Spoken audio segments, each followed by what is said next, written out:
As Barack Obama courts Jewish voters in Florida and across the nation, his target audience will be wondering about his position on Iran. Wondering because they may have trouble figuring out what his stance really is on negotiating with Tehran. First he said one thing, and then when there was fallout from that, his position sort of evolved over time.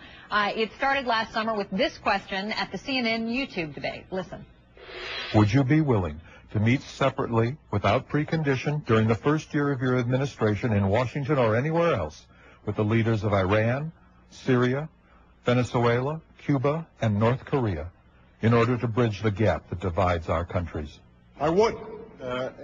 And the reason is this, that the notion that somehow not talking to countries is punishment to them, which has been the guiding diplomatic principle of this administration, is ridiculous. So he got a lot of heat for that. And in November, in an appearance on Meet the Press, he was asked if he stood by that statement, and listen as he shifts a little bit. Obviously, there is a difference between preconditions and preparation. Preconditions, which was what the question was in that debate, means that we won't meet with people unless they've already agreed to the very things that we expect to be meeting with them about. Preparation means that we are sitting down ahead of time. Various lower-level diplomats and envoys are sorting out what's the agenda going to be. And just 2 days ago, in an interview with Wolf Blitzer, he was asked about it again. There seems to be some confusion whether you would be willing personally as president to sit down without preconditions with Ahmadinejad of Iran or other Iranian leaders. Is your openness to a meeting with Iranian leaders inclusive of Ahmadinejad?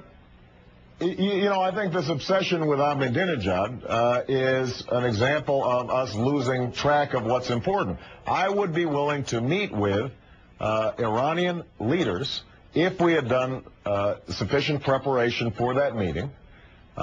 Whether Ahmadinejad is the right person to meet with right now, we don't even know what's going to, how much power he's going to have a year from now. He is not the most powerful person in Iran. But on another occasion, Obama said that he would, in fact, meet with Ahmadinejad specifically. So joining me once again, we've got radio talk show host Ed Schultz, Tara Wall of the Washington Times, Dan Gilgoff of BeliefNet.com. And Ed, I'm going to start with you. Senator Obama can't seem to get a story straight on whether or not he would meet with the president of Iran.